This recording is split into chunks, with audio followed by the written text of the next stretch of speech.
Welcome to Bridgeport Stories. I'm your host, Frank Boris, an old-time Bridgeporter, and I'm here with someone who has been in Bridgeport even longer than I have. He's actually a friend of mine whose story I think you'll enjoy.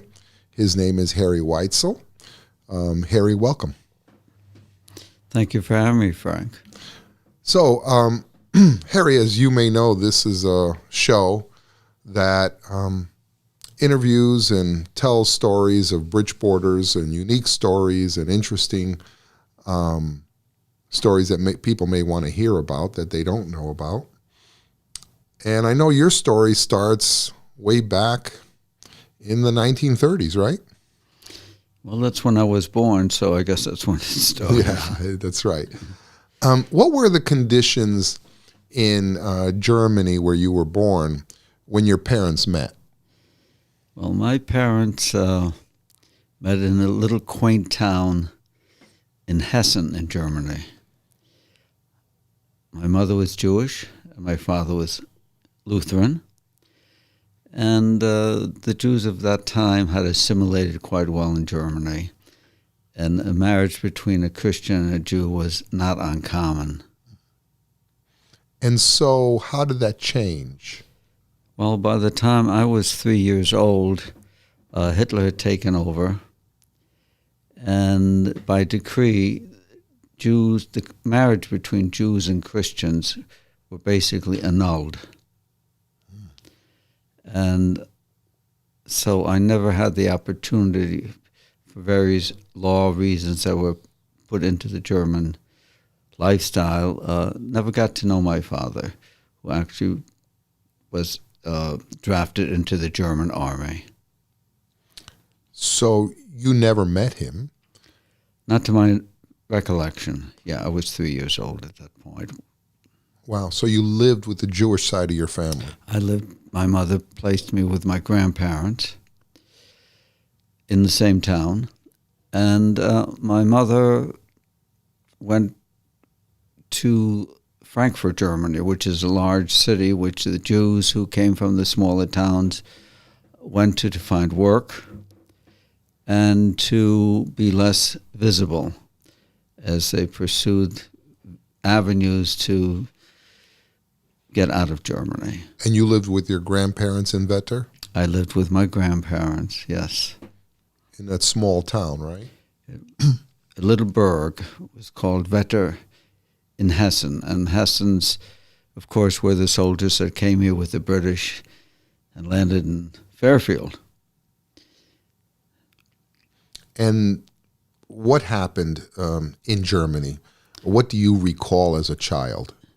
Well, I've been asked that very often, and in digging back, my actual recollections as a child go back to probably 1938. Oh, actually before that, I would say.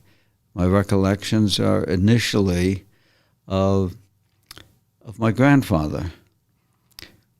I lived with my grandparents in a farmhouse, so to speak, and my grandfather would, around 5:30 or early in the morning, I would hear him walking downstairs. And being a curious little boy, I one day started to follow him down at the age of probably 3.5 or so. And I stopped in the stairway, and I would see him go through a procedure where he would put a shawl around his shoulders, and he would start mumbling to himself. Later on in life, I found out he was doing a morning prayer, thanking God for being alive and that his family was well.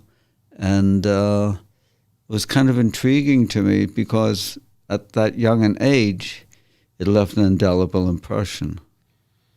But that impression changed overnight.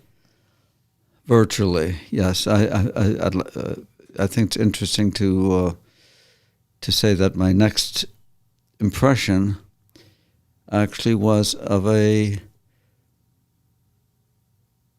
in the home of my Christian grandparents, where I would spend some time. And one early morning, I was awakened by some things that were going on in my Christian parents' home.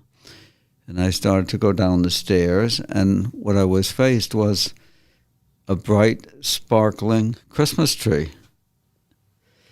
So my first impressions of life were very well embedded in religion. Whether Jewish or Christian. Whether Jewish or Christian, yes. But that was smashed once. It was smashed that's a good word, Frank, because my next indelible impression of my life in Germany was I heard crashing of glass. While you were with your Jewish grandparents. While I was with my Jewish grandparents, and I had a little room to myself. And in retrospect, I realized that there were rocks being thrown through my bedroom window. And my grandmother came and hustled me, wrapped me in a blanket, and I felt quite assured that whatever was going on was something I was with my grandmother. I didn't know what fear was, actually, but it was a Hitler Youth. It was 1938, and historically it goes to what is looked upon and recalled every year as Kristallnacht, the night of broken glass. And my grandmother wrapped me in a blanket and shoved me underneath her bed. And at some point, that must have been pretty traumatic for you. Well, in retrospect, I really didn't know what fear was. The only thing I realized was that in being underneath that bed, the only thing I was concerned about was that in those days we had a bathroom that was outside the house, and most of the bedrooms had a potty. And I was trying to figure out how I was going to get back to my potty. I wasn't concerned about whatever was going on. I didn't have the depth of knowledge to even make sense of it. At some point, however, you ended up in an orphanage. Can you explain that? Yes. Soon thereafter, the home that I was in with my grandparents' home was taken over by the Nazis. And we were taken a few days later to an assembly area, which was a simulated ghetto as we know today. And in retrospect, as history tells us, the Jews from the area were assembled into an area from which they would be deported. And that little simulated ghetto was next to the train station in a town called Marburg, which was about 18 miles from where my grandparents' home was. And Marburg was that assembly area was a place for deportation. And you had cramped into some old homes by the train station. No different maybe like we see here in Bridgeport, the older homes around the train station, Railroad Avenue and those homes. And they jammed probably in a 3-family house, as I recall, and went back to some 56 years later to that house. In that 3-family house, it probably had 40, 50 people stuffed in there, with a bathroom on each floor. And in the midst of that tumult, I guess for lack of a better word, my mother showed up.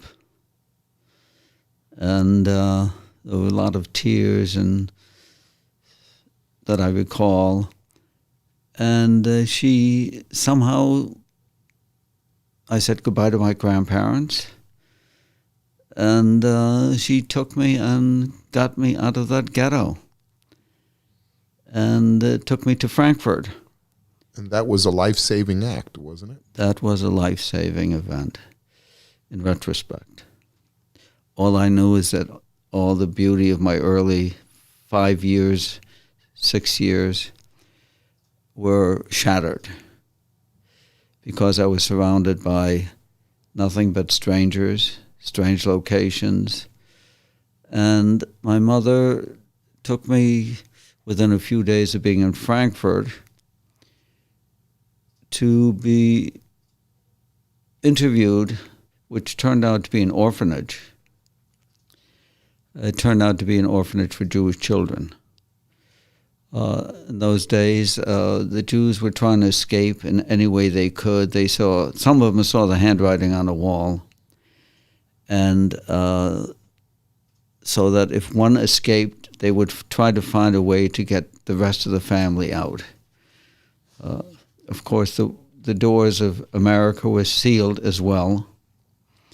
They didn't have a wall, as we're trying to build today, to keep the people from entering who were not wanted for various reasons, not for religious reasons, but to make sure they were healthy and could maybe contribute something to the American way of life.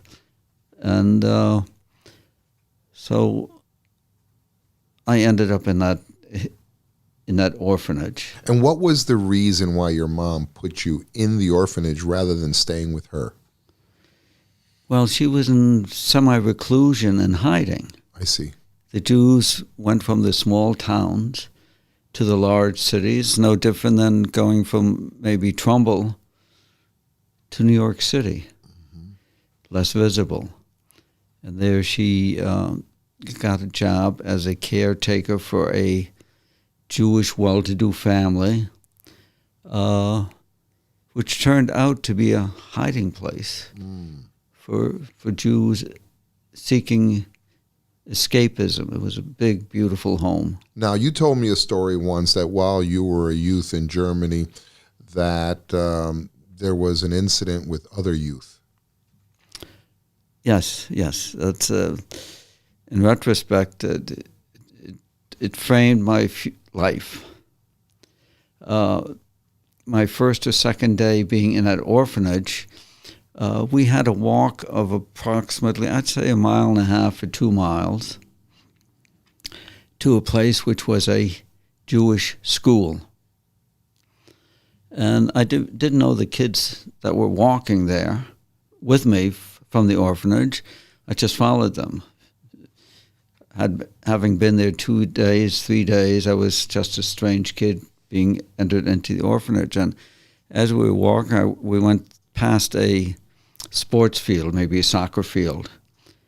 And saw a bunch of kids running toward us in uniforms. It would have been like Boy Scout uniforms, I would say, as we would here in America. And when these Jewish kids from the orphanage saw that and I was with them, they started running. And I was in awe of these kids in these nice uniforms and coming toward us. And I stood there staring at them while the rest of the kids were running. I didn't know they were running away. They were just running. And these kids in uniform turned out to be what we call now Hitler Youth. And they just gaped at me, and I in return gaped at them. And the kids from the Hebrew school, the orphanage, kept yelling to me to come and follow them. And the German kids just kind of surrounded me and just looked at me. And I think one of them was kind of started playing with the little knapsack I had in my back. And I automatically pushed his hand away from mine, and they started laughing at me. And I think one or two of the Jewish kids came and yelled for me to follow them. And so I then ran away from these kids that were surrounding me and to the Jewish kids from the orphanage. And it was the first time that I really, the rocks through the window didn't bother me because I had my grandmother and my grandfather. But all of a sudden, when I saw the kids that I was a part of running, I realized I had to run also. So it started becoming evident to you that there was a difference between the peoples. That's my first recognition that in some way I didn't belong. or I belonged someplace else.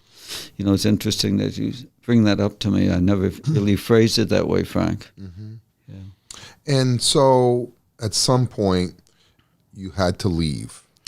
Well, I was at school for maybe, I don't think, 3-4 months. And it was winter time. And as we were leaving to walk back 1.5 miles or whatever, 2 miles, I have no idea anymore, the distance, we couldn't get out of the school because they'd locked it up, because there were a whole bunch of kids outside the school throwing snowballs. And so we were locked into that facility. Somehow, eventually, they were able to, the people of Marburg, of Marburg, yes, got the police or someone to get those kids away from the entrance to the school so we could get out of there. Wow. But I was referring to later on, your mom and you had to bid farewell to your German family. Correct. The school was closed. I never went back, never went to the orphanage. And from there, my mother came and picked me up and took me back to Marburg, where my grandparents were still in the ghetto. And I was thrilled to see my grandparents, of course, and there were a lot of hugs and a lot of tears. And it was the time, in retrospect again, that it was the last time for me to see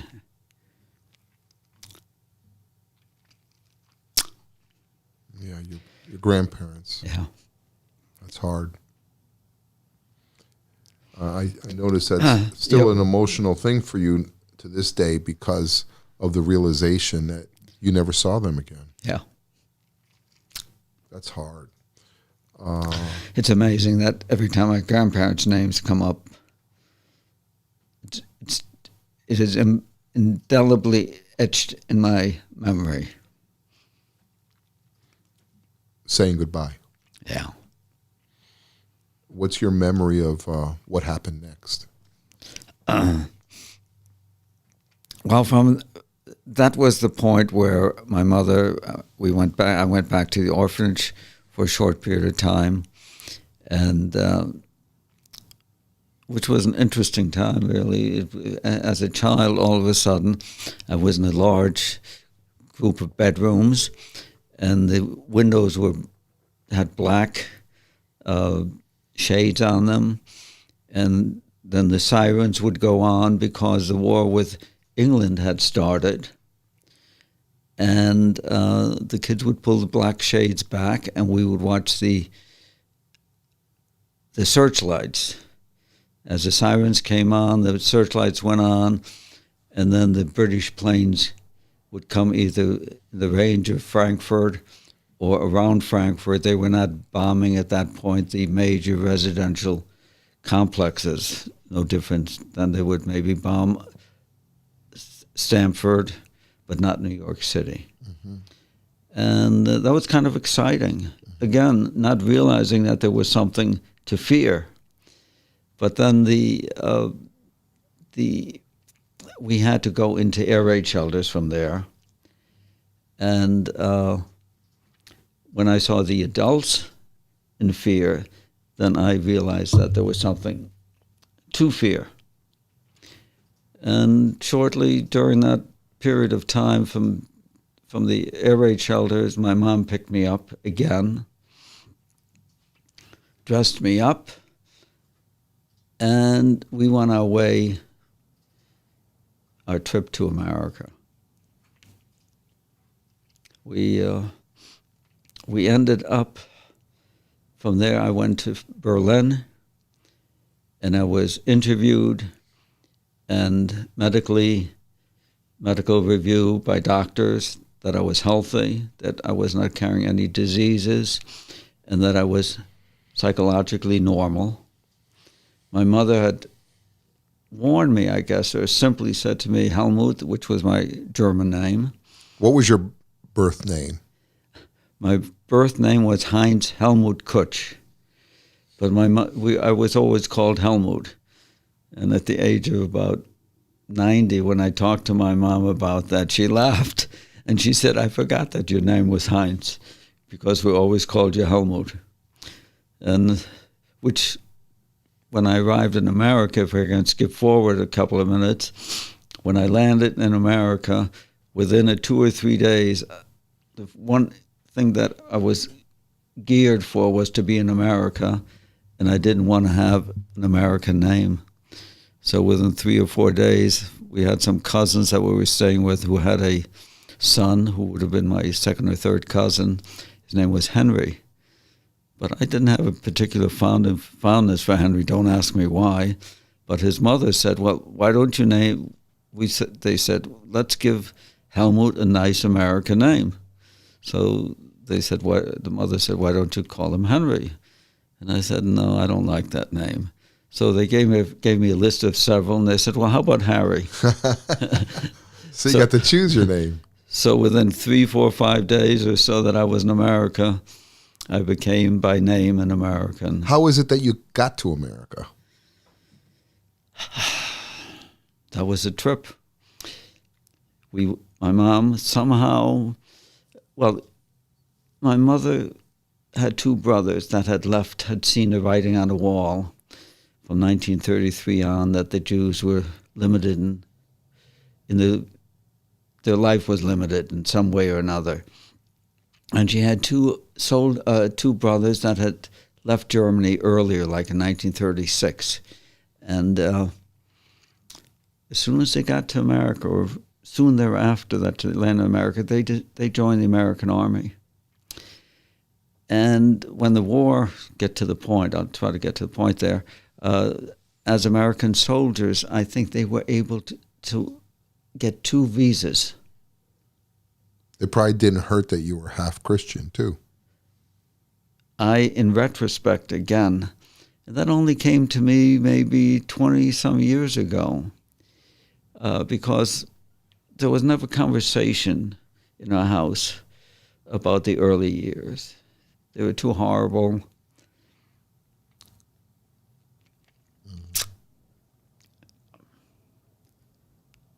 It was not a period of time that you wanted to talk about.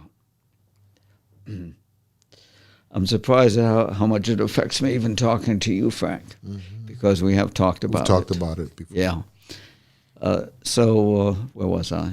Well, we were talking about how you got out of Germany. Yes. So my mother took me by the hand. We'd been in Berlin. They decided I was healthy enough. That was through the American consulate. I guess the German was also there. But the Americans wanted to make sure that we were not bringing in any people that were not mentally and physically bring anything to the United States. No different than some of the rules and regulations we've had in America, because our doors here in America Roosevelt had closed those doors to refugees. We were in the middle of a depression, and I don't have to tell you, history speaks for itself. So you were documented. We were documented, right. And with those documents, we had a way to get to America, except nobody wanted us. We got to France, my mom and I, on a train, and France was conquered already at that time by the Germans, by the Nazis. And within a very brief time, we recognized, or my mother recognized, that all the Jews in France were being rounded up. And my mother was not well educated. She'd finished high school, but she had the strength of foresight. I don't know where the heck she got it from. And she saw to it that we found a way, and a visa carried us to Spain. And my recollection of Spain was train stations. And when at that point already, I was 8 years old. This is 1941. 1941. the Civil War in France had left Spain in total ruin, similar to what we see now going on in the Middle East and some of the things that are going on outside of Israel, in Syria, and all those countries. So as an 8-year-old, all I saw was buildings that were totally demolished. And we were living in train stations. And we were being fed. I say refugees because I think most of the people, it seemed to me at least, were refugees. They were all people that seemed to be speaking German mostly, having visas probably, and trying to get out. So when I see what's going on today in the Middle East, sometimes I have a clear picture of what I saw as an 8-year-old. And for some reason, my mother got wind of the fact that Portugal was, in retrospect, again, Spain was not a neutral country. It was used as a place for Germany to learn how to use their weaponry so they could conquer the world. Today, we own France, we own Spain, and tomorrow the world. People don't remember sometimes how drastic the situation was. Germany had spread, or Nazism had spread through combat and taken over places like Czechoslovakia and Poland and France and Spain and parts of Africa, and had really expanded, and it was almost in a situation where they thought they could take over the whole world. Some people who are young don't really appreciate how drastic the times were. And the theme song, actually, it's interesting you pointed out, as we would sing God Bless America, their song was, today we own Germany, tomorrow the world. Yeah. And with England now was forced into war. They weren't anxious to do it.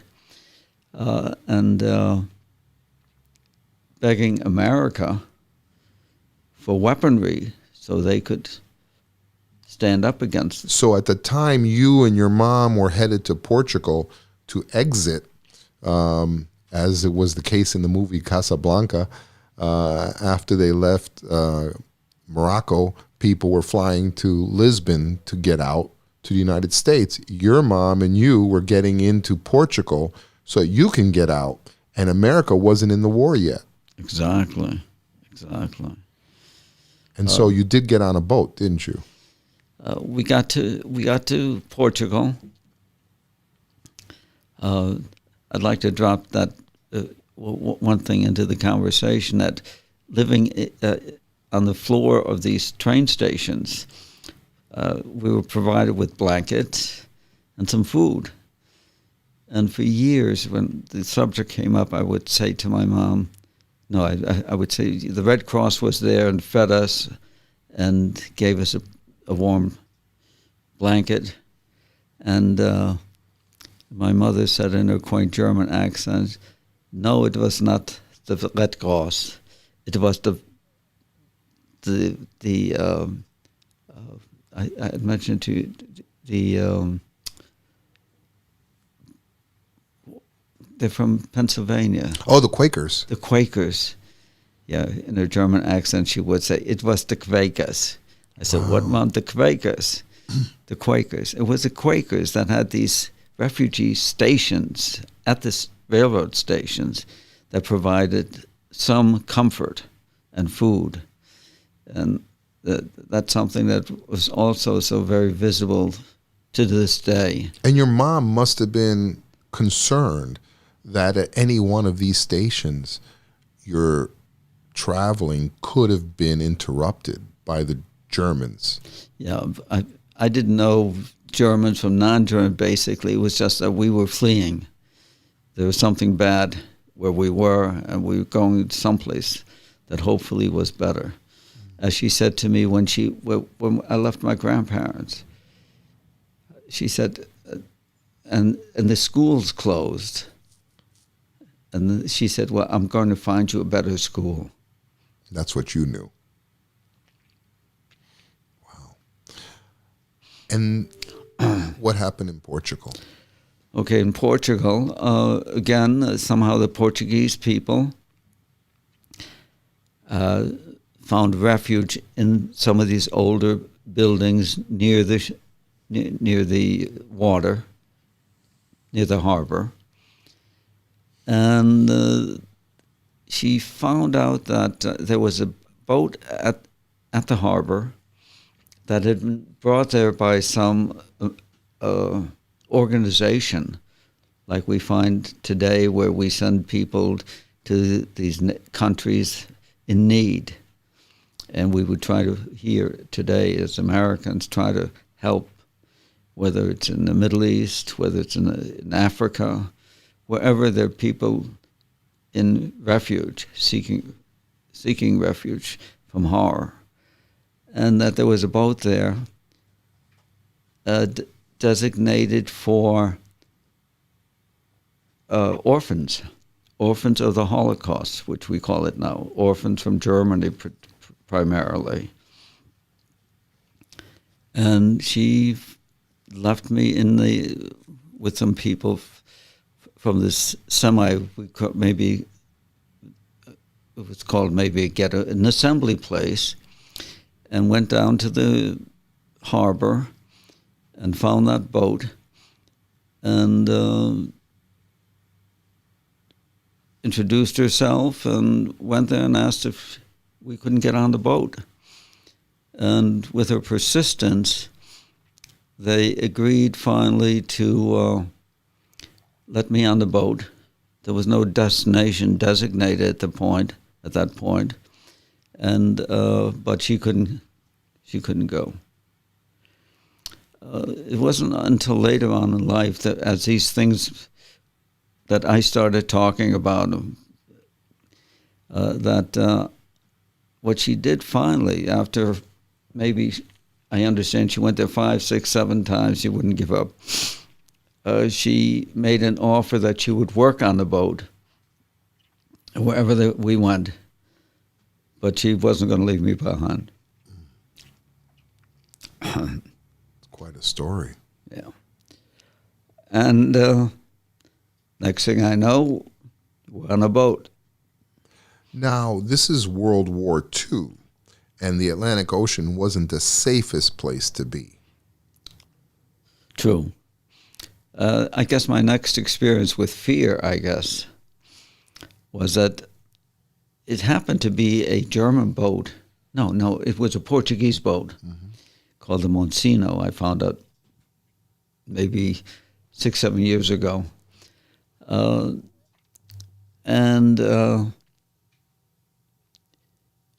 as a neutral boat from a neutral country, they were going to be allowed to land in America because America was not at war yet.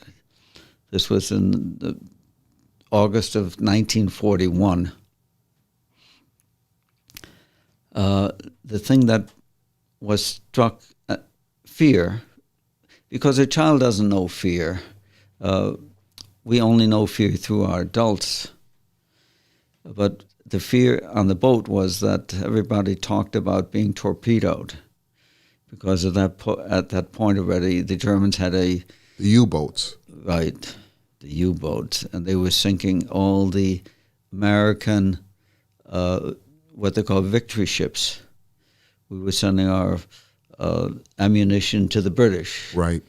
And our American, it was not the American Navy, it was Coast Guard or something, that was bringing weaponry to Britain. And those boats were being sunk left and right. Even hidden in passenger boats. Even hidden in passenger boats, exactly. And so there was a lot of concern.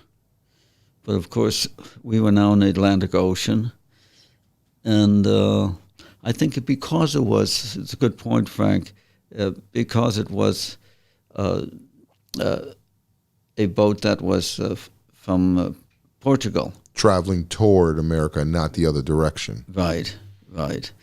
That our boat was not sunk. It may have been spared. Yeah. So tell me about what you remember about the boat arriving in New York Harbor. Okay. Well, at that point, when we saw the people saw the land and America, there was joy. I think it's the first joy I really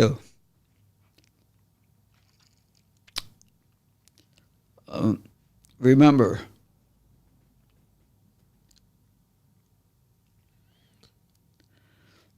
And as the boat arrived, all of a sudden, fear started to come into with the people. For some reason, the boat couldn't land. Now the word, where are we going to go? America won't accept us. Well, that wasn't the fact. The fact was that it was Labor Day. Oh. We landed on September 2nd, 1941. And nobody was working? Nobody was working. So we actually landed, I guess, on September 3rd. That's a good story. Yeah. I can understand the trepidation that must have... After that journey from my little hometown and that evolving. And, of course, everybody ran to the sides of the boat, and there we were. And next thing I know, it's my mom and my turn to get off the boat. And it's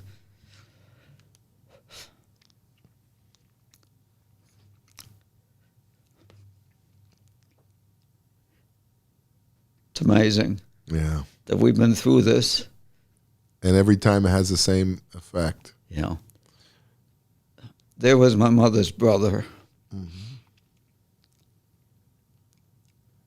It's ironic, but I received a phone call last night from my cousin in Baltimore, who is the granddaughter of the man that met us at the boat. Such coincidental. And he was an American soldier's uniform. It was September 2nd or 3rd, I'm confused now. And soldier greeting refugee sister and nephew was big news because October, November, December, it was 3 months before Pearl Harbor. Yeah. And America had been really fighting a subversive war against the Nazis. And, of course, we didn't know about Pearl Harbor. It was 3 months later that I call myself, I am an American, went officially into war. And we were probably, if not the last, you have a... Brian? Yeah, I got something here. You got something? Yeah. Good.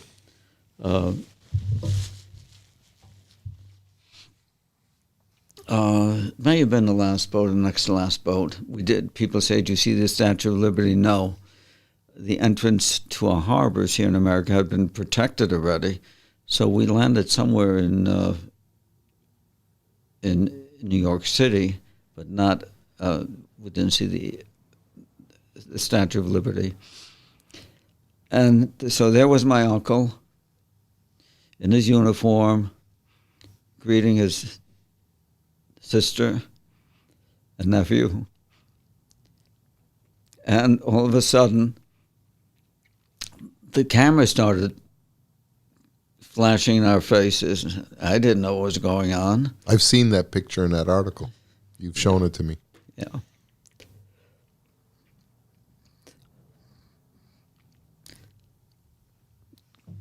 And so now I was in America. And we got off, and big hugs and cries, tears. And The first thing he did was he took me to a fruit stand.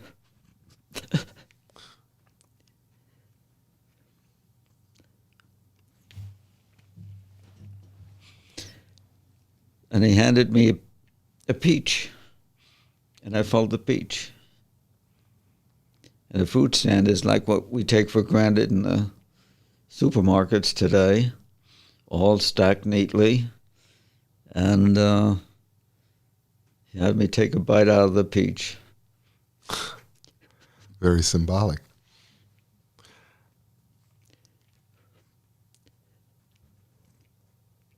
So that was my first impression of America, a fruit stand. What was it, the colors? Pardon? What was it, the colors of all the food? Was it the food itself? Yeah, I mean, I didn't know what fruit was anymore. My grandparents had kept some apples, I remember, in the basement. There were no refrigerators. I mean there were no in those days. Mm-hmm. They found ways to keep fruit sort of... let me move this Go ahead. up a little bit. It's okay. Yeah. And so that was my first impression of America, the fruit stand. And, of course, the story on the boats was always America, liberty, success. So one of the things I wanted to talk about, Harry, is how did you go from here New you York are in America to Baltimore to Bridgeport? And I don't want to spend a lot of time in Baltimore. I want you to, get us to Bridgeport. My relatives that had come to America earlier somehow ended up in Baltimore. I don't know the details, but my uncles, a couple of uncles did. One of them was the soldier that met us at the boat and saw to it that we ended up with cousins, relatives there.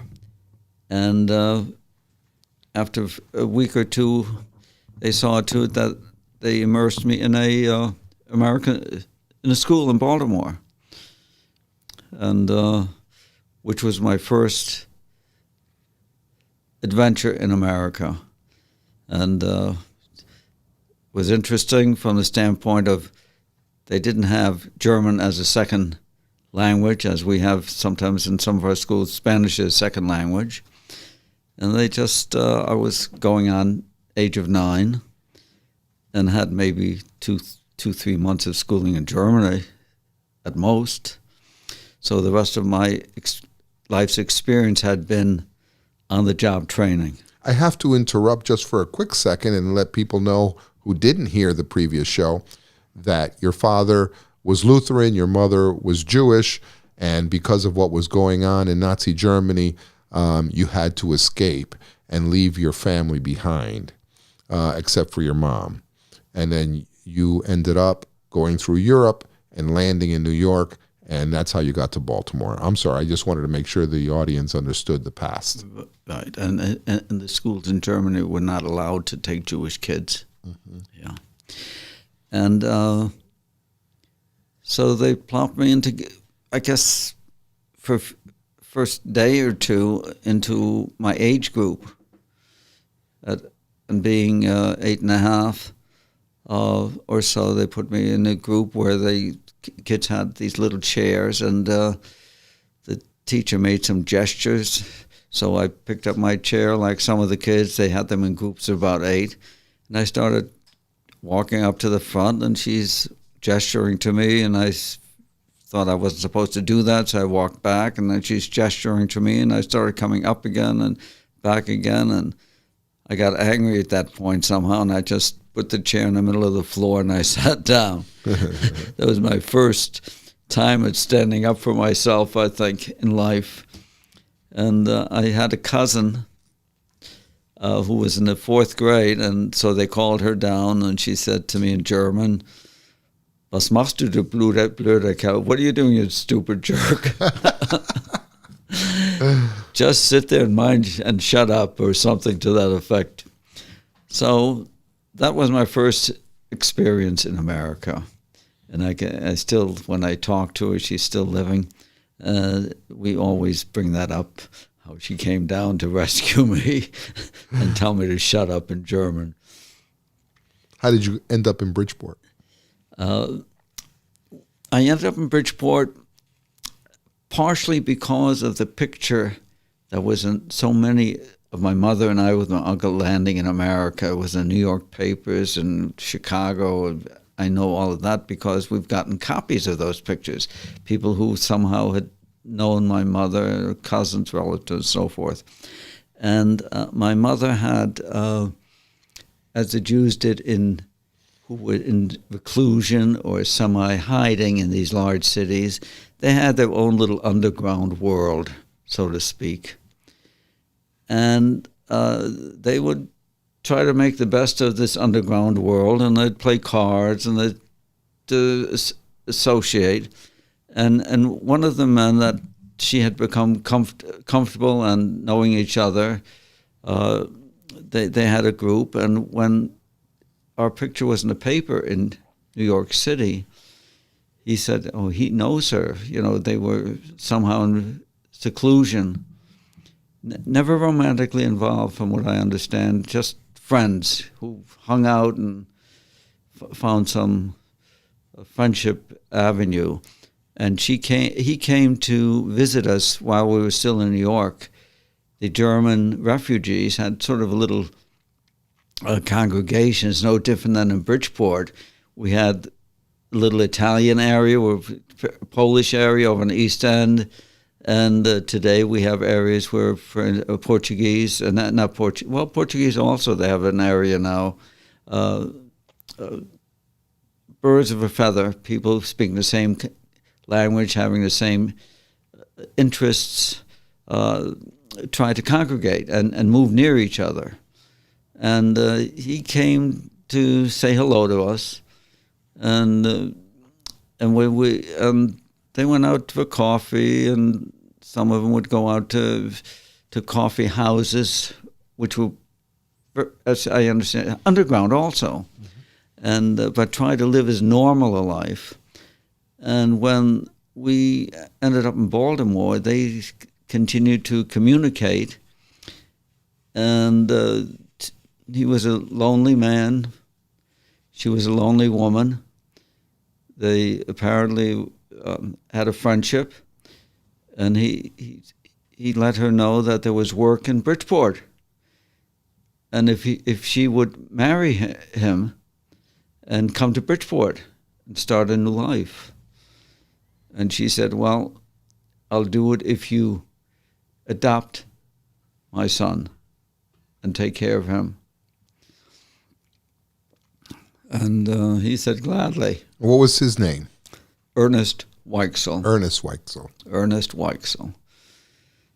So they married. And you came to Bridgeport. And I came to Bridgeport. And where did you live originally? Originally, the first place was on the corner of Howard Avenue and Fairfield. Oh, a couple blocks from here. A couple of blocks from here. And Coldwater Flat? Coldwater Flat. It was on the corner, actually, of Howard and Fairfield Avenue. On one side today still there's an apartment house. And Gala Foods, Campari's next door, across the street. Yeah, at that time, but at that time there was a bakery, and it was a series of little stores, and we had a common backyard with the houses on Howard Avenue and the houses on Fairfield Avenue.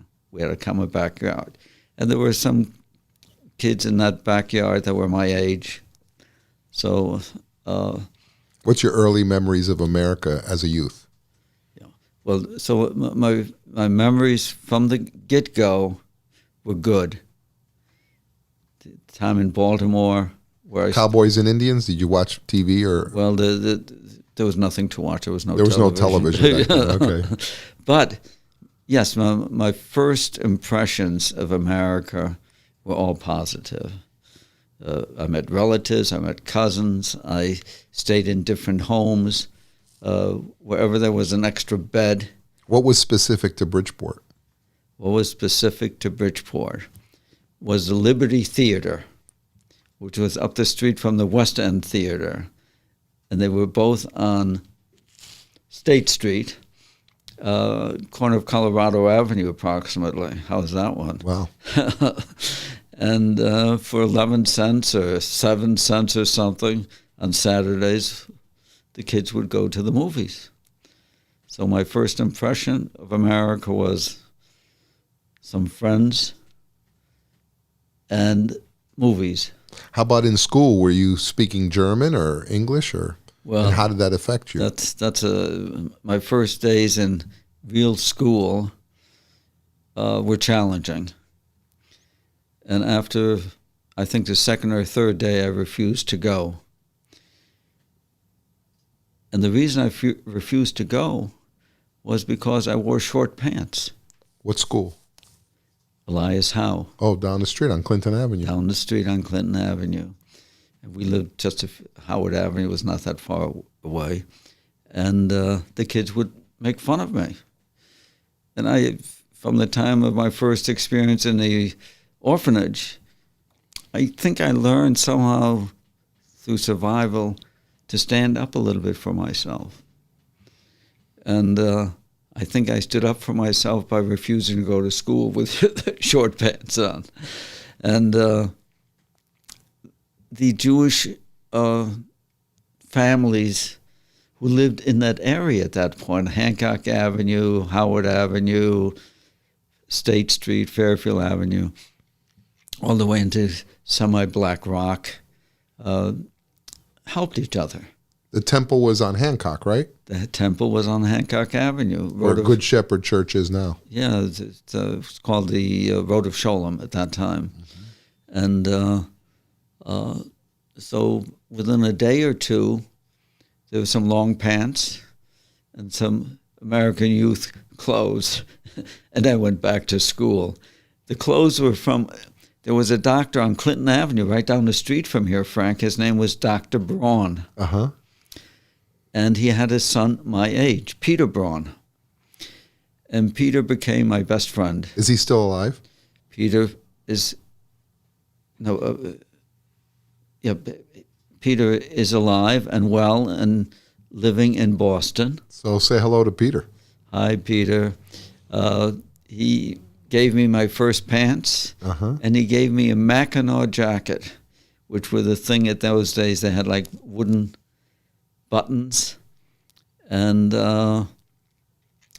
he became the valedictorian of our Bassick High School senior class of 1952.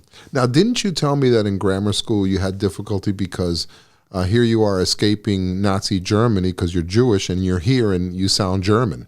Well, to reflect and to bring it to modern today's terms, I was probably speaking like a 11-year-old Arnold Schwarzenegger, and I had a very strong German accent, and the kids would make very much fun of me. And I was actually getting into little pushing and shoving type of things. And my mother saw that going on in the backyard, our common backyard. And when I came in, she said, "If you don't have them back, you're going to get it from me." Well, I was more afraid of my mother than the kid. His name was Mason. I don't know what his last name was, but I know his name was Mason. And the next time he started pushing me around and making fun of my German accent, I just started pushing back. How did you change your accent? Well, that's a marvelous American story. And I think it's one that every kid coming to America today as a refugee should hear. Whether they come from Latin America or whatever country, because they will experience the need to want to assimilate. And I really, if I can be a little bit political, I think when we allow Spanish as a second language to be taught, it really hinders the children of the Latin, I can use that specifically because we're surrounded with it here in Bridgeport, it hinders them from assimilating because they're learning Spanish now at school, they're speaking Spanish at home, and when it's going to hinder them in assimilating, not only socially, but it hinders them education-wise. But why do you have that point of view? What is it about your experience that you were about to tell us? Well, I have a wonderful point of view. I mean, a wonderful experience. In 4th grade, I think it was 4th or 5th, I had a marvelous teacher named Mrs. Murphy. And when I mention her name, I say, "Thank you, Mrs. Murphy." Because she took me after school, and she said, and she saw that I'm a little bit challenged, and that I was standing up from the challenges, and in the play yards there was always something going on, and sometimes I was in the middle of it in one way or another. I think I learned that from the cowboy movies, and I think I learned it in Germany. And she said, "Why don't you?" And I told her what was going on, and she knew it, of course. And she took me aside after school, and she said, "You're getting good grades. I'm really glad to see that. As a matter of fact, I have some of those report cards still. I don't know how, but I was." And she said, "I wanted kids are teasing you because they didn't know Arnold Schwarzenegger, but that's what I sounded like." And she put 4 words on the blackboard. They were THIS, THOSE, THEM, this, those, them, and these, THESE, those 4 words. And she had a tape recorder. And she said to me, "Harry, the reason the kids are teasing you is because we don't hear our own voice. It's because this is what you sound like." And I heard this kid saying sis and sos and sem and sees, and I was speaking with this very strong German accent, and I laughed. And she said, "We laughed." I said, "Well, that's you.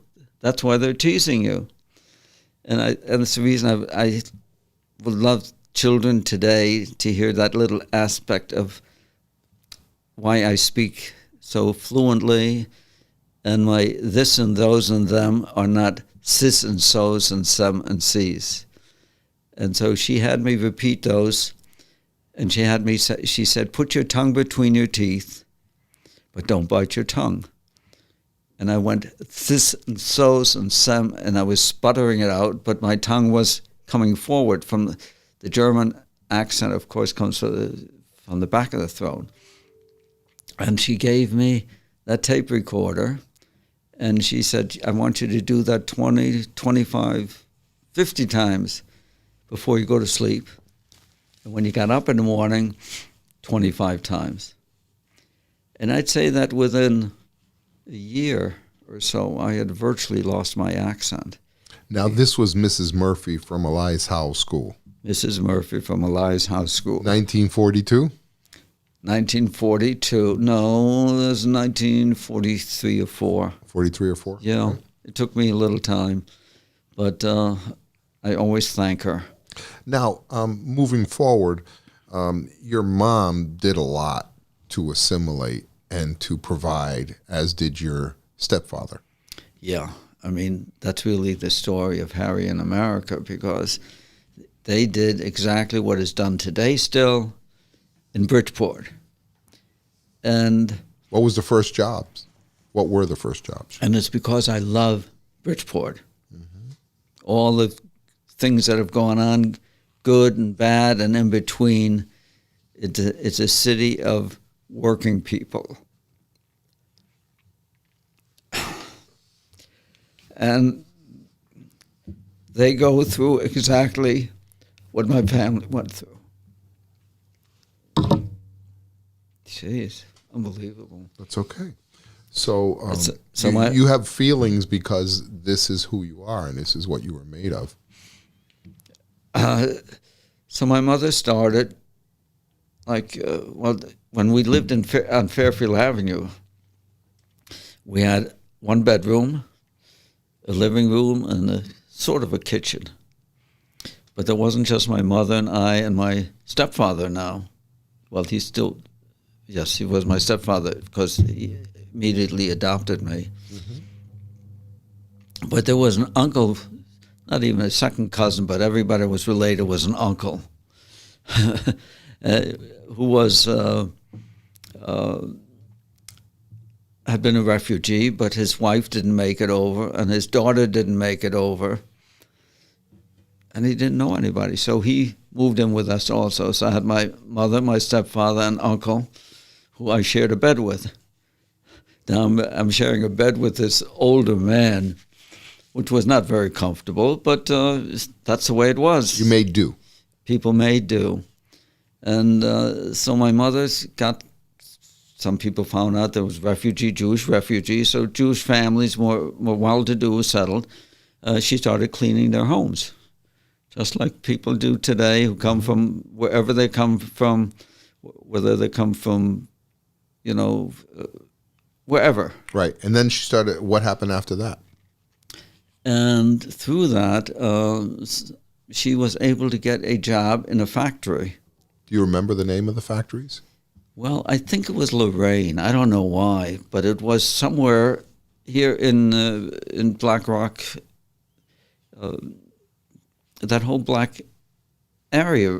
I think it was the same street that the Jewish synagogue was on, but on Hancock.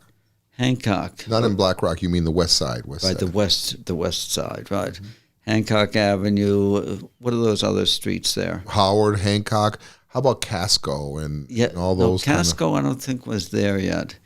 But Westinghouse was there. Casco was there. Yeah. Many factories. Yeah. And so that's where she started her work. Did you tell me she worked at Columbia, or your stepfather? My stepfather got a job in Columbia. Well, he had worked in New York a little bit, and he was a very educated man. He helped me with my education, and he worked picking up in clothes and hanging up in department stores. People drop him, put on our hangers. This guy who had high education, and he got a job in Columbia Records? Columbia Records, right. Columbia Records, which was on what is now Boston Avenue. Mm-hmm. And he had the night shift. He'd work, I think, from 11 at night till 7 in the morning or something like that. And his mom would tell it, he would come back black as the ace of spades. Or something. They have a term for that in German. And from the records that they were developing there. I mean, it was a record. So the dust from the vinyl would get on their fingers and on their clothes, and he would come back that black as the ace of spades, mm-hmm. was the term that they used in German. And while she was in the factory, there was another Jewish German man, but not in the factory, had started a little business like Mary Kay, which is cosmetics. And he said to my mom at one point, why don't you try to sell this stuff where you work? Well, my mom was willing to do anything to make some money. So she started selling a product called, boy, I'm really blanking out now. It'll come to me. Started selling these cosmetics. And she was personable, she was attractive, and she knew how to dress. And people started ordering from her. And that's my first job being a businessman. I was maybe 11, 12 years old. And the people she sold to lived in the area that I'm talking to you in right now. Mm-hmm. They lived on Clinton Avenue, lived on all these little streets up and down this area. And she would take orders, but she didn't realize, she thought she was selling the sample kit, which was maybe $20 sample kit, which is a heck of a lot of money. And my first ventures into delivering was I'd go to these people and they'd send me back home. Well, she would. It's like an Avon. Like an Avon, exactly. So they might, she would deliver lipstick and rouge and those type of things. And I came back and said, no, it's too much money. And so she went and talked to the people, and she started to understand that she's only supposed to take an order for maybe $1.50 or something like that. So now I became successful because they were accepting what I was delivering, except they didn't have enough money. Let's say I was delivering $2.50 worth of product. They maybe only had $1.50, and I'd come back with this stuff. And my mother would say, give it to them, tell them you'll get the rest next week or in 2 weeks. So my mother started building up a clientele because they all started owing her 25 cents or 50 cents or $1.50. And Harry would go on after school on Saturdays and collect what was owed. It was all on a How old were you? Probably 12 years old. Wow. Yeah. So this business of hers became Fashion on Wheels. Right. She, from that level, she found out from other Jewish merchants and from her relatives in Baltimore that she could sell fabrics, and that there was a section in Lower Manhattan called the Jewish section. Like Delancey Street. Yeah, exactly. And those people would give her products on credit. No paper signed, everything on a handshake. And if Mrs. Jones or Mrs. Kiley, or those are names I happen to remember, wanted for Christmas for Jimmy or Johnny a flannel shirt in green or blue or whatever, she would take those things from the merchants and if they didn't, if the people didn't like them, she could return them on credit. And slowly but surely, she started selling fabric, socks and whatever there was. And during the war, of course, the women wanted silk stockings. It was a big product. And somehow, maybe underground or whatever, but she was starting to get a hold of silk stockings. So she became a hit somehow. And she started selling silk stockings like crazy. Now, as she became successful, she needed a vehicle to drive around. And I understand you've told me that story before. Yeah. At that point, they decided they needed a car anyway. And between what she and my father and my uncle could put together, they got, I think, a 1936 or so Chevy, I think it was. And they started driving to New York instead of taking a train and loading it with merchandise. Was it like a milk truck or something? One of those style vans? Was it like a van? No. Oh, it was just a car? Just a car. Oh, yeah, okay. they threw it in the trunk and wherever, and I sat on top of this stuff in the back. And so I became a merchant also. And when we got home, we would unpack the stuff and write down who it was for. And if it was in the neighborhood, Harry would deliver them. And by the time I was 13, I was in business. And my first real success was, I think I was 14, if I can skip forward. They were selling at Christmas time, Christmas gift type things. And one of them was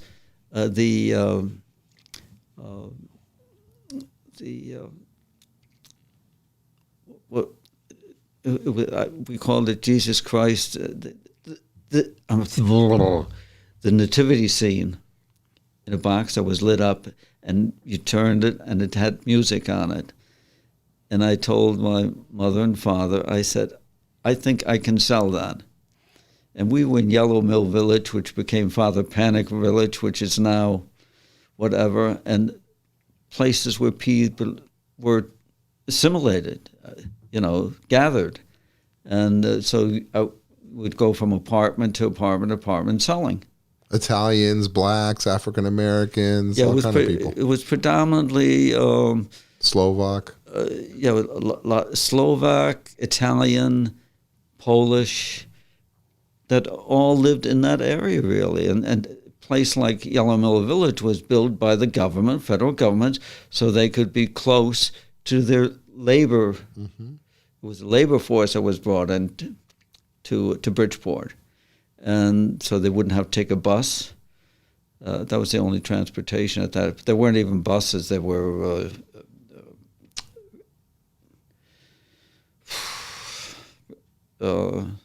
streetcars. Mm-hmm. Streetcars.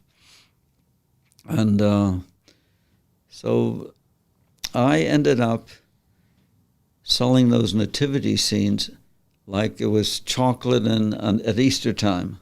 Mm. And they had this little kid selling nativity scenes. They were labeled $25, some crazy number at that time. But they were only, no, I'm wrong. I think they were labeled $5, mm-hmm. $5. Which was a lot of money. Which was a lot of money, right.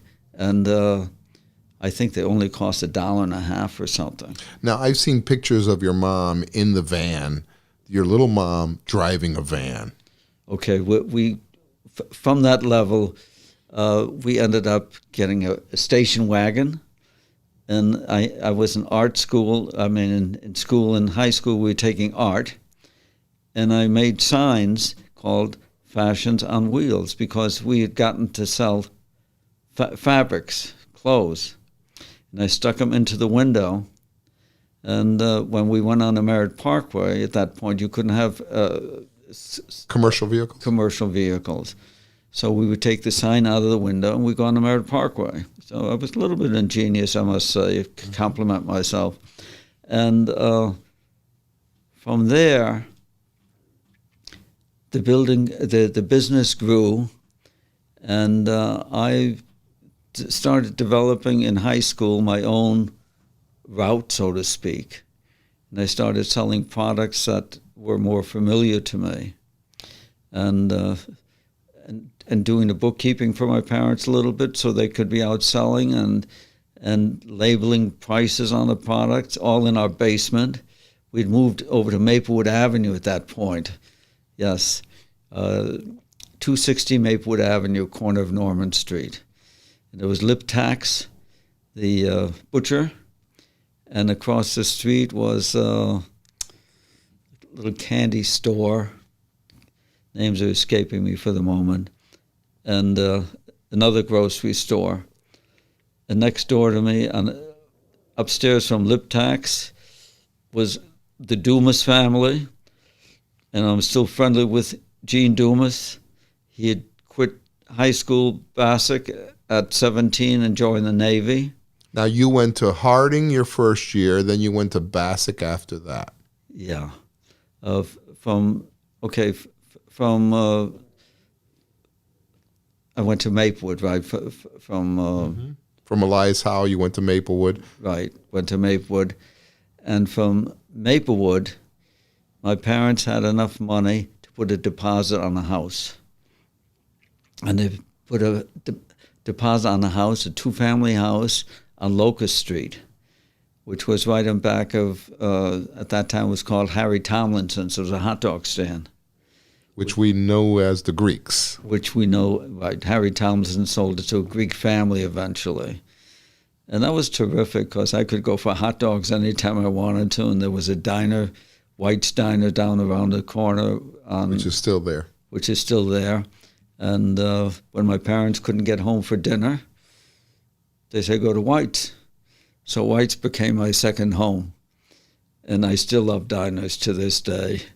And when you were at Harding, you stayed there for a year, went to Bassick. Eventually, you ended up at UConn. Mm-hmm. Mm-hmm. And then you entered the Army? Yeah, yeah. I ended up from Harding to Bassick because we needed 2 years of a foreign language at that time in order to go into a state university. I think that's how it went.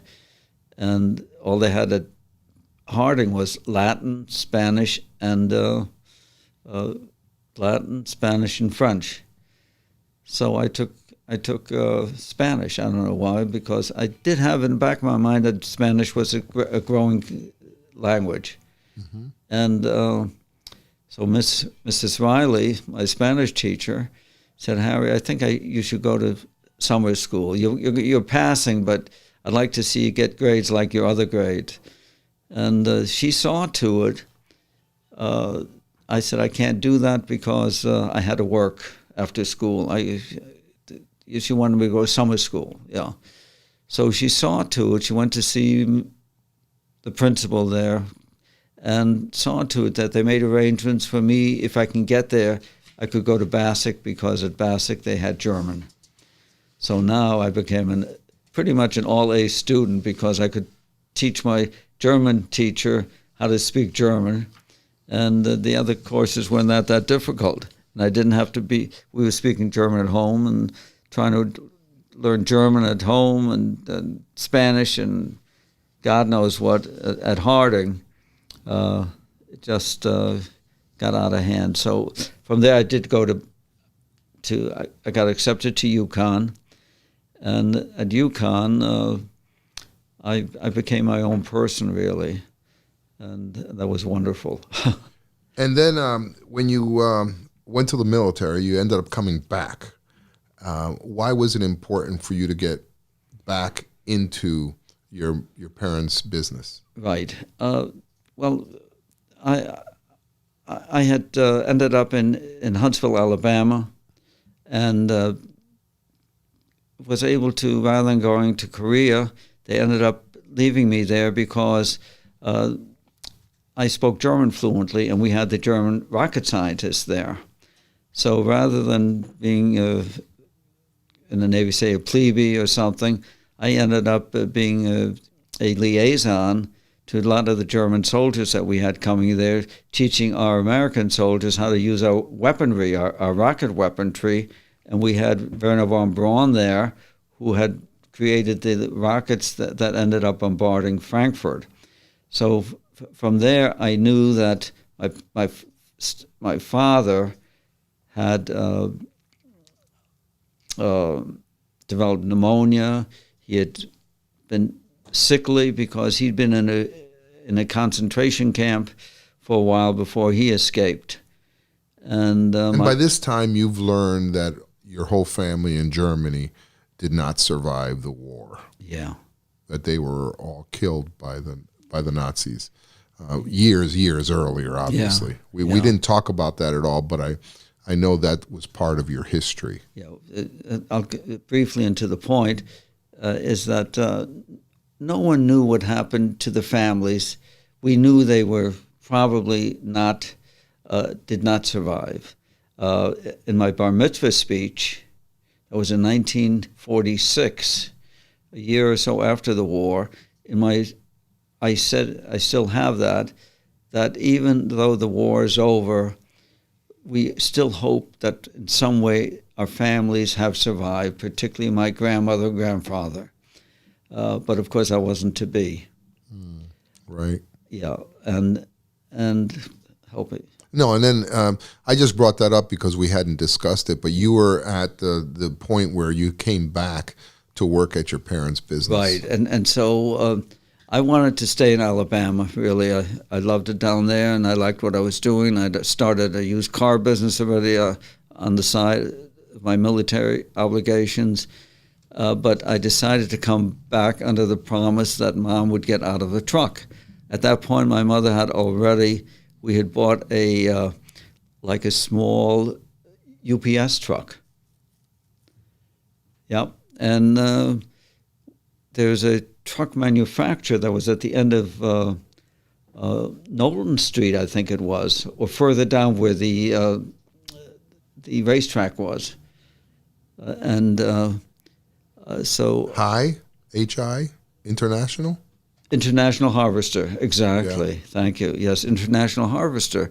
And my mother said, oh, we'd gotten a van, but the van wasn't big enough anymore, and she was into upscale, better clothing.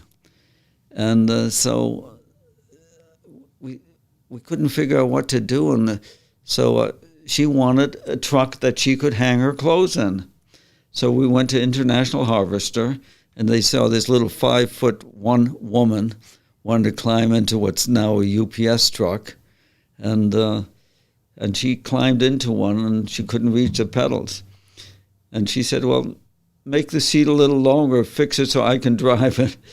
So they made a special seat for her, and lo and behold, she started driving that damn truck all over Bridgeport and Fairfield and Stratford and Milford and Trumbull, and she became Fashions on Wheels. What we had in the station wagon, we transposed into this truck. And it was really, she had the determination that if what anybody else could do, she could do. And we became successful. And so they needed my help, but they didn't know how to get out of. They were afraid. They were afraid of expansion. They'd lost so many times that when I said, I'd come home, but we have to open a store. And okay, we'll open a store, but you got to come home. So I left Alabama, where I'd had a romance for some time, and I said goodbye to my romance, and we talked about getting married. And with that in mind, I came home to help my parents with the agreement that we'd open a store. So within 6 months or so, I had sent my wife-to-be an engagement ring, and we got married on Christmas Day of that year. And what happened there was that my stepfather kind of, he'd lost so much. He'd lost his father, he'd lost his mother, he'd lost so many, and of course our side of the family, and they lost their businesses, and he was afraid of expansion. You know, as long as they could make a living and feed and so forth. And he made the agreement that we would open a store. Where did you put that store? Well, he reneged, and so I challenged him, and I said, listen, if I'd gone into the furniture business at that time, because if I could sell something for $29 or $99, I decided I wanted to sell something with bigger money. So I went into the furniture business. And so I was going to run a facility, and I said, no, I'm going to build my own building. And he said he's not going to do it. I said, well, if you don't do it, I'm going on my own. At that time, I was maybe 28, 29, 30 years old. And so they decided when they saw the dirt being dug on East Main Street, up northern East Main Street, north of the motor vehicle department at that time, just maybe 4 blocks north of Boston Avenue. There was an empty lot, and it had a lot of ledge on it. So I asked the owner if he'd sell it cheaper. That's the reason it wasn't selling. And I went to a builder, and he said, yeah, we can dig that ledge out. So that's what became Fashion Showcase. So that's where your business moved in. That's where, and we put 2 apartments upstairs to cover some of the rent. And Fashion Showcase became the place to be in Greater Bridgeport. It's like wherever you go, I know some lady comes up to you and says, oh, I used to love going to Fashion Showcase. Why'd you close it? Why'd you close it? Yeah, to this day, people still want to know if I remember the graduation dress that she bought in 1961 or something like that. Right. And I sometimes I actually remember. And you stayed there a long time. I think we stayed about 30 years. 30 years, and then your parents retired. They retired. I sent them to Florida to enjoy the rest of life. And I had expanded into other endeavors. I become, I guess, what you call different businesses that you ran. Yeah, I became an entrepreneur. So when I met you, you had an interest in helping the kids of Bridgeport. Tell us briefly about that. Yeah, that's a wonderful part of my life I love to share, because I become successful in Bridgeport. They gave me an education. They gave me the ability to make something of myself. And Bridgeport was still struggling. And we didn't have money for lifeguards at that time. And Mary Moran happened to be the, I'm sorry. That's okay, keep going. Yeah, Mary Moran happened to be the new mayor. And she knew about my interest in tennis. And I went to her and I said, Mary, we don't have any money, but we have all these tennis courts. Why don't we see if we can get some of the kids to play tennis, instead of sitting home and looking at the boob tube, as I used to call it? And she said, well, you figure it out and I'll back you on it. I happen to be friendly with a head of the People's Bank, Jim Biggs, who became president and was very strong into tennis. And I ran into him one day and I said, Jim, I'd like to see if we can't get the kids into some tennis. And we talked about it. I said, well, how are we going to get rackets? I said, we have no money, we have nothing. He says, well, Harry, you put it together and I'll get you rackets. I said, well, how the heck are you going to do that? He said, well, I'm going to put receptacles in all of our banks. Put your old rackets in these boxes that he created. Donate your old rackets. I think within 2 or 3 weeks we had maybe 800 rackets or some crazy number. And how many kids did you eventually teach tennis to? We were teaching 350 kids per summer. It was amazing. And from that, the pilot pen came from Vermont and moved into Yale's. Yale had built Yale in state of Connecticut. What is today the Connecticut Open? Right, Connecticut Open. And we expanded that. I had expanded from Bridgeport, a New Haven segment of what we call grassroots tennis. I happen to be friendly with the guy that brought the tennis down from Vermont to New Haven. And I went to him and I explained to him what was going on in Bridgeport. I thought it'd be a good marketing point for the tournament. And I went to the governor. Don't ask me how I learned from my mother to not be afraid, I guess. And he happened to be, I think was Governor... Rowland? No, before him. Oh, Weicker, yes. Weicker happened to be a tennis buff. And I told him about it, and he liked the idea. And he offered to help. And Jim Biggs got us the rackets. And there we went. And we ended up in 8 cities in Connecticut. That's fantastic. And each summer, the owner of the tournament devoted every Tuesday of the tournament to the 8 cities of Connecticut. And I know that lasted for a few years, and you did that for a while. 13, at least 13 years. And you were very dedicated to that. And since then, and if I may fast forward because we're running out of time here. Sorry. That's okay. Your mom passed away. She was like 92, 93 when she died. My father had passed away first. Your father had passed away first, and then your mom passed away at around 92, 93. I remember going to visit your mom with you. Lovely lady, Flory Weichsel. And you had developed long relationships in Bridgeport and accomplished a lot with your business, and then went into real estate, right? Well, the after 13, 14 years, Bridgeport was having a lot of problems. And I realized that people were calling me. They were afraid to come down. I have to say that. Mm-hmm. It's true. Yeah. And Harry, because we were open till 9 o'clock at night. And they'd call and say, Harry, is it safe for me to come down? And keep an eye out for me, things like that. So I decided that I'd have to relocate. Having 4 daughters and seeing what was going on, I was hoping they'd come into the business. I was going to move up to Black Rock Turnpike, but they wanted to ski. So at that point, I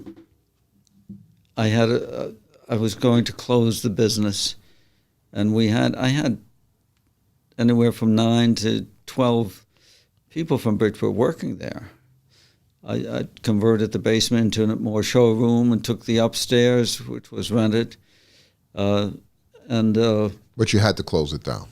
I had to close it down, yeah. And I happened to have talking to a tennis buddy of mine about what I was looking to do as a big investment.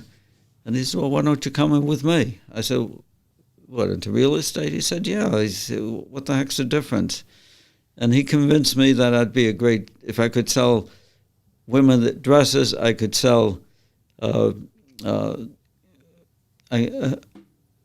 could sell real estate.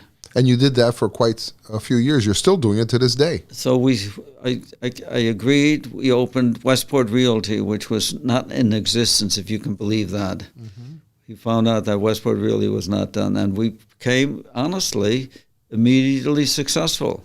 Yeah. I put the signs on the trains. I put my signs on the train station, and we had an office right around the corner. And interestingly enough, you even sold in Bridgeport in the areas where the old theater used to be, the Auto Zone and things like that, with Jim Carbone's piece of property. And you've been involved all throughout the city.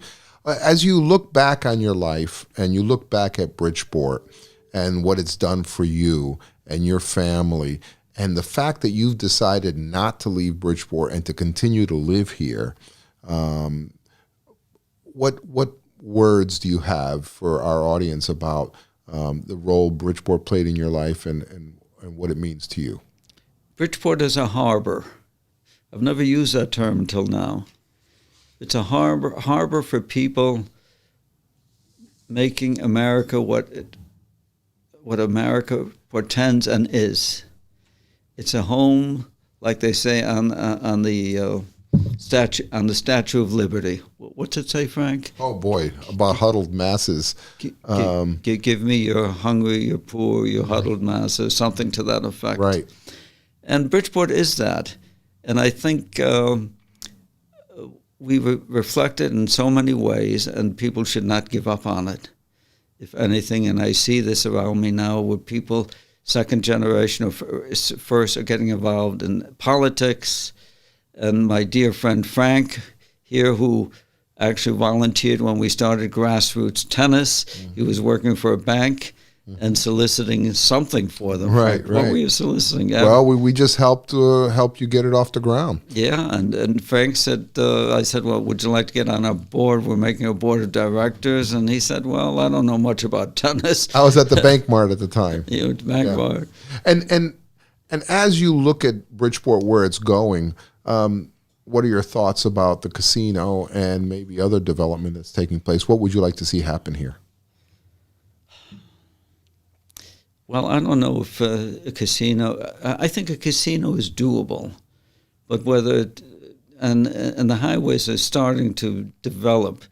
I think it's still a long shot, only because of the ability to get there. But with Long Island Sound and the idea of using the waterways and refining our highways and the railroad, of course, yes, so that the railroad starts to develop a positive perception, because we have the railroads, we have the highways, we have the waterways, and there's really no reason why it shouldn't be. Last words from you about the city of Bridgeport. Believe in it. And That said, keep good people in office. Bring in people in office who are dedicated to Bridgeport. And we have to get away from being self-serving. People who come into the offices here need to know that their first goal is to improve the city of Bridgeport, and all it takes to make it a better place than it is. I think that's, I'm not preaching, but that's the bottom line. We need to build a better reputation so that people, when I come to sell them a piece of property, they say, yes, I hear Bridgeport is growing. Yes, I see you've got a good administration. Yes, I see that Bridgeport people want to come back to Bridgeport. And we're starting to see it, but we have to build confidence in investors coming to Bridgeport. Thank you very much. You've heard Harry's story in part 1. You heard about his life in Nazi Germany. In part 2, you heard about his life here in Bridgeport, and I hope you understand the passion he has for Bridgeport and the love he has for it. So thank you, Harry, for joining us. Thank you for allowing me your time.